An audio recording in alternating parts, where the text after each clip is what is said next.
Sentadito, está hace un ratito igual sentado en el estudio esperando por su columna, pobrecito.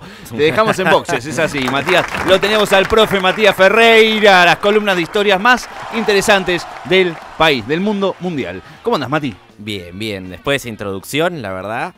Siempre te dejo ahí complicado, ¿no? Che, ¿te gustó la nota con Guillote? Me gustó, me gustó. Es más, vamos a retomar algunas cosas que dijo. ¡Apa! A ver, Vamos ¿por a qué? agarrar algunas cosas. A ver. Pero voy a introducir la columna de esta manera.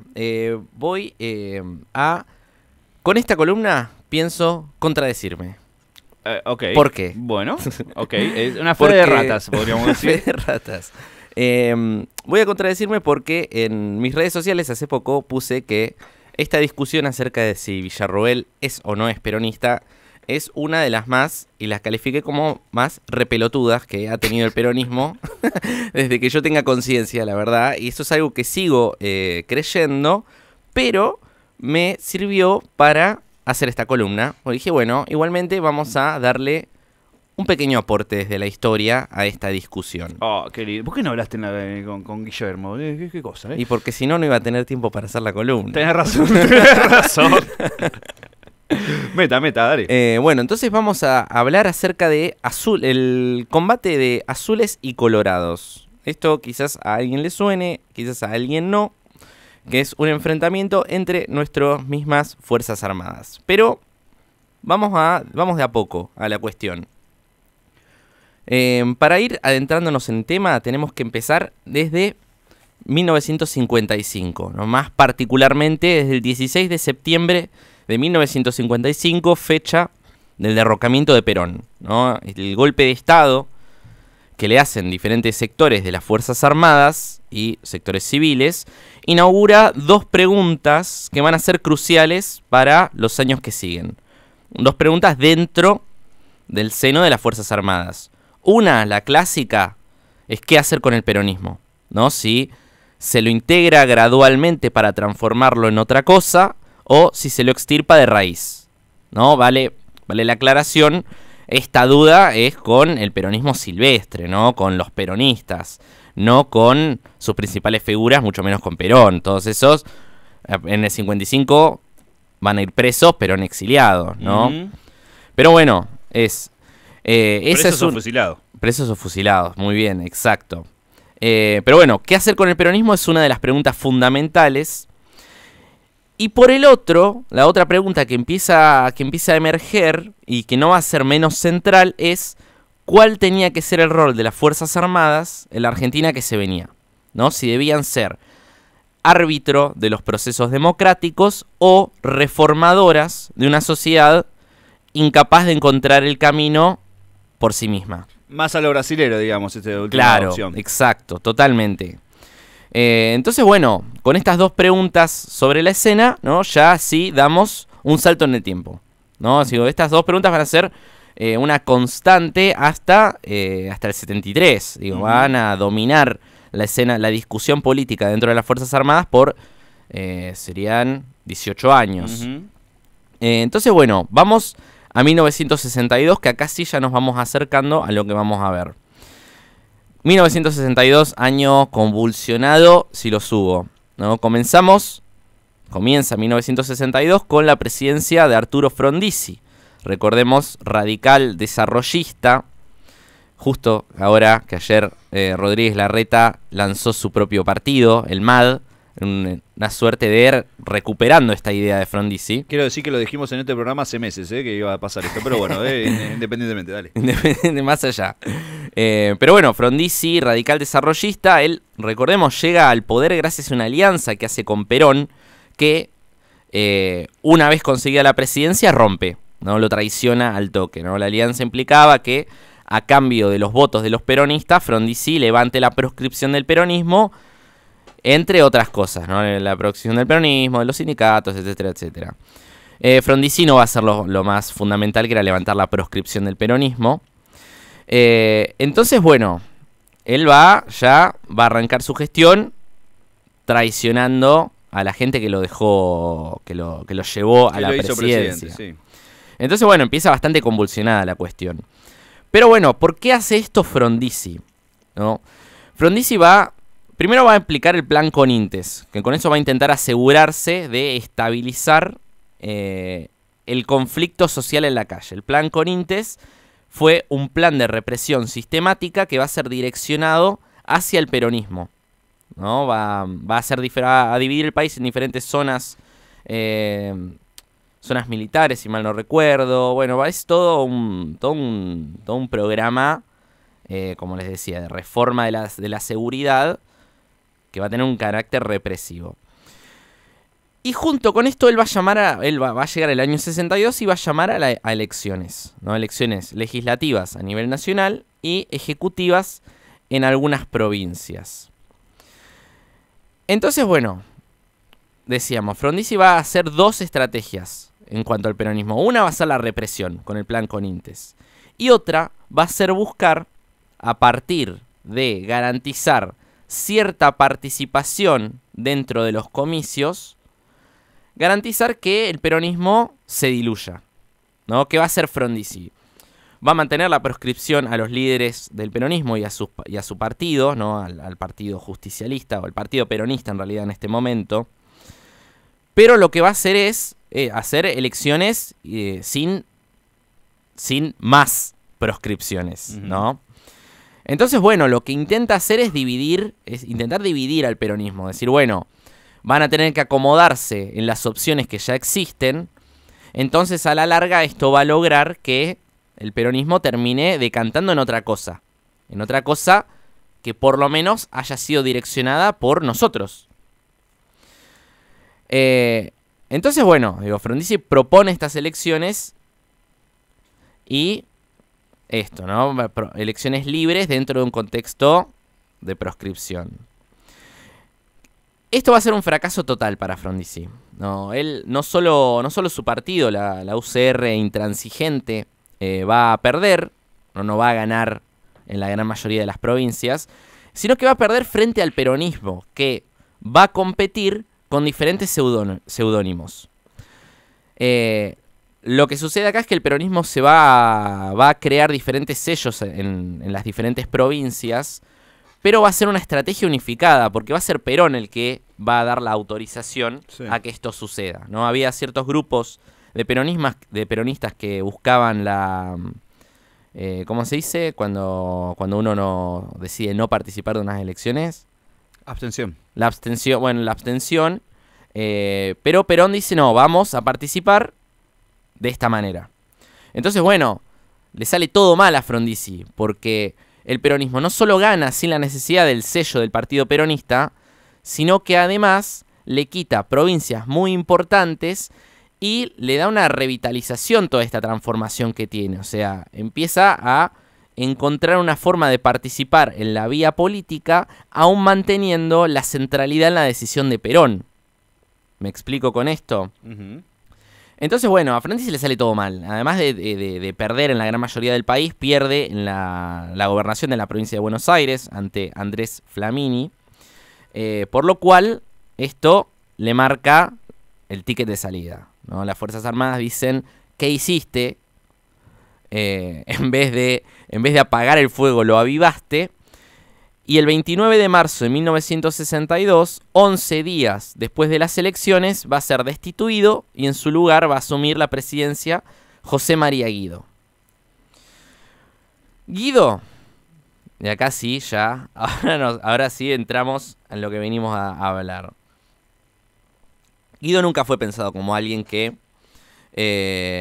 pudiera llegar a... Si bien se va a intentar que termine su mandato, que va a ser un mandato provisional, nunca fue pensado como alguien que pueda sostenerse en el gobierno, ¿no? Como un agente civil de peso, un agente de la política de peso en el gobierno, ¿no? Él siempre va a ser más una pantalla civil destinada a durar lo que durara lo que era la verdadera discusión por el rumbo de la Argentina, o sea, la interna que tenían las Fuerzas Armadas en este momento. Esta interna se había consolidado en dos bandos, el bando azul y el bando colorado. Esto, la denominación de los azules y los colorados, tiene que ver con las estrategias militares, en las cuales los azules son los aliados y los colorados son los enemigos. Solo por eso responde a ¿Es esto. solo por eso? Solo por eso. Mira. Y podríamos decir que tranquilamente, digo, o sea, el bando que hoy es los azules por cómo terminó la interna, y el que hoy es, si hubiese terminado de otra manera... Tengo una pregunta, pará. Dime. ¿Eso es lo mismo a todo nivel regional? Porque, viste, en Uruguay también hubo azules y colorados, en otros países, en todos los países siempre es azul contra colorado. Sí. ¿O es un color común? Colores. No, es por esto que yo te decía, porque la denominación sale de cuando hacen la estrategia de guerra. Dicen, bueno, nosotros somos los azules, el enemigo son los colorados. Es simplemente por eso. Pero está muy bien esto que vos decís, porque no solo es una cuestión de... No solo sucede, se da esta denominación, si se quiere, por esto que yo te estoy diciendo, sino que en las Fuerzas Armadas de todos los países de la América Latina empieza a haber esta discusión de cuánto meterse dentro del gobierno, cuánto participar en la escena política nacional, ¿no? ¿Cuál es el lugar que tienen ante la democracia y ante la sociedad?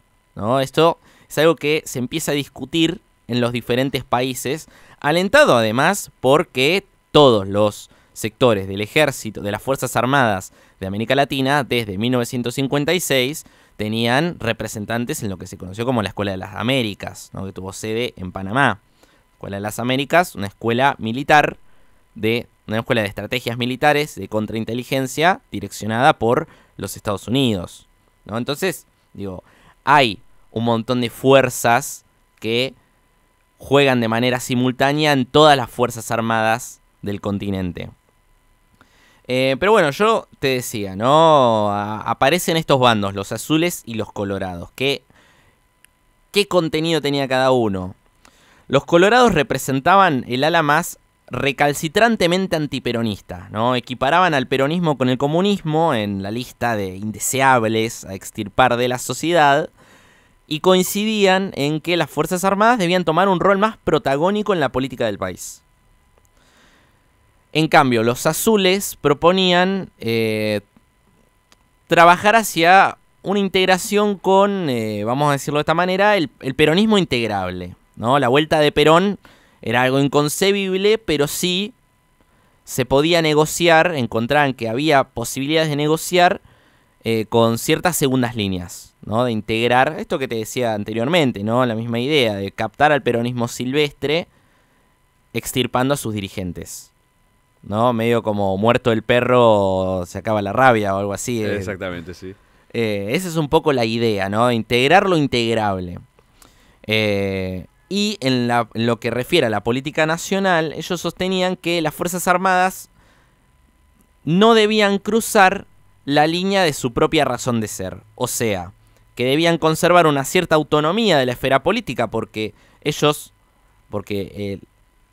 consideraban a la escena política, digo, como una esfera política donde sucede el gobierno civil y una esfera militar que es donde participan ellos, ¿no? Ellos consideran que las Fuerzas Armadas pertenecen a esa esfera, ¿no? A ese lugar. Pero igualmente puedan ejercer un cierto tutelazgo de la esfera política, ¿no? O sea, lo que proponen es en sí pararse por arriba de la discusión, no asumir nosotros directamente las riendas del poder político, pero sí intentar direccionarlo. Uh-huh. Entonces, bueno, la imposibilidad de decir qué sector debía comandar el accionar de las fuerzas y por ende del gobierno, digo, con más injerencia o con más tutelaje, igualmente las Fuerzas Armadas lo que ellas decidían era palabra mayor, ¿no? O sea, ya vimos cómo Frondizi la salteró y lo fletaron.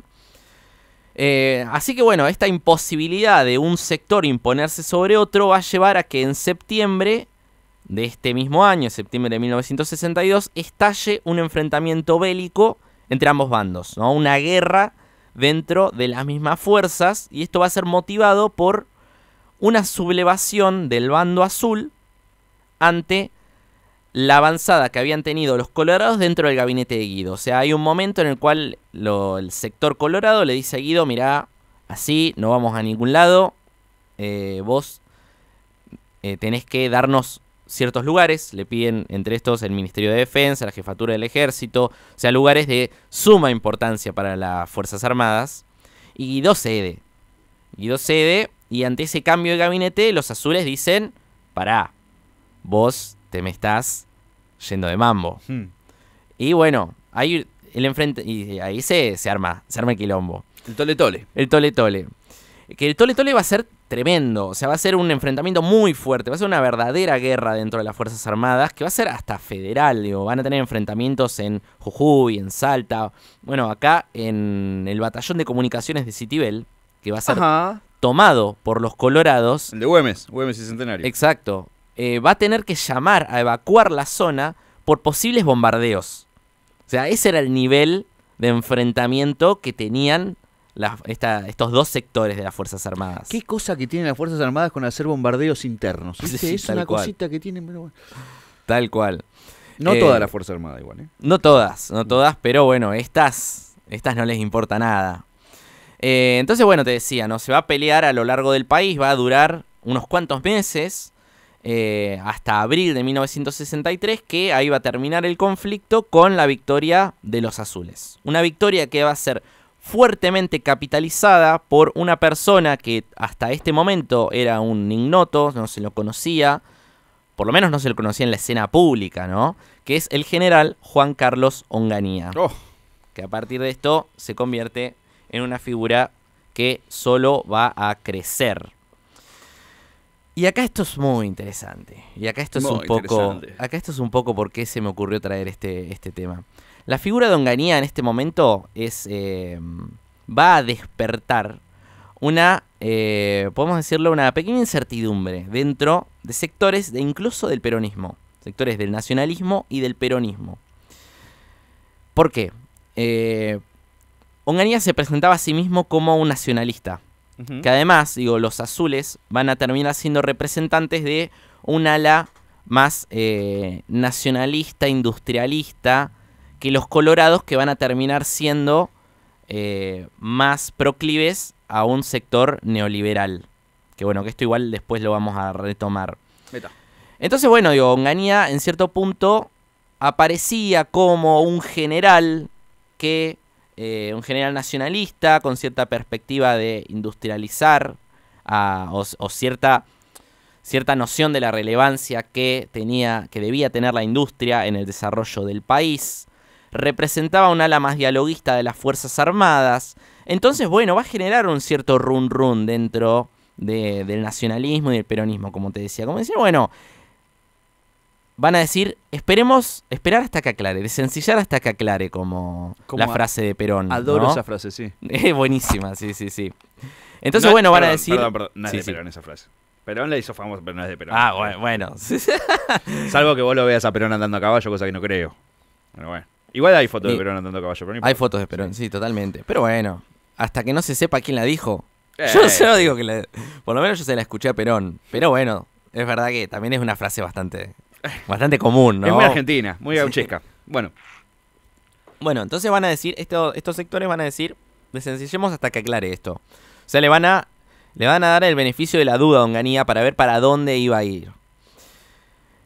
Entonces, bueno, similitudes con nuestra actualidad, con la discusión que está teniendo el peronismo con respecto a cierta figura de la vicepresidenta, los dejo a su criterio. Entonces, bueno, yo les decía, año a año Onganía va a acrecentar su relevancia dentro de la escena política. Y el 28 de junio de 1966 va a terminar encabezando un golpe de Estado a quien era en ese entonces el presidente civil, Arturo Illia, ¿no? El representante de la Unión Cívica Radical del Pueblo, que, recordemos, va a ganar las elecciones con el peronismo proscripto, perdiendo incluso con el voto en blanco. Este golpe de Estado se va a denominar como la Revolución Argentina. Y con el golpe de Estado, los debates sobre qué dirección iba a tener el gobierno de facto encabezado por Onganía van a resurgir, por supuesto, porque van a decir, bueno, este tipo que venía siendo más o menos, no quiero decir la palabra interesante, este tipo que era una incógnita para dónde iba a ir, de repente se encuentra con que, bueno, va a encabezar el gobierno de la Revolución Argentina, Son todos elementos que hacen dudar a los sectores más nacionalistas, ¿no? Le hacen decir, bueno, a ver para dónde va esto. Y estas dudas solo van a durar 2 días, nada más. El 30 de junio de 1966, Onganía va a dirigir un mensaje a todos los argentinos presentando los objetivos de la revolución. Mensaje que, dicho sea de paso, si lo buscan en YouTube, está en el archivo Prisma. En el que dice, bueno, su famosa frase: esta revolución no tiene plazos, tiene objetivos, y habla del proyecto que la revolución tenía, que era ya no hacer de tutelaje, sino modificar de lleno cada aspecto de la vida social, política y económica del país, y que solo con la concreción de estos objetivos, que él los denominaba como tiempos, tiempo social, tiempo político, tiempo económico, solo la concreción de eso le daría la pauta para abandonar la Casa Rosada. O sea, es una revolución con objetivos y sin plazos, básicamente. Entonces, bueno, ya ahí para dónde iba a ir Onganía, ya se termina esa discusión.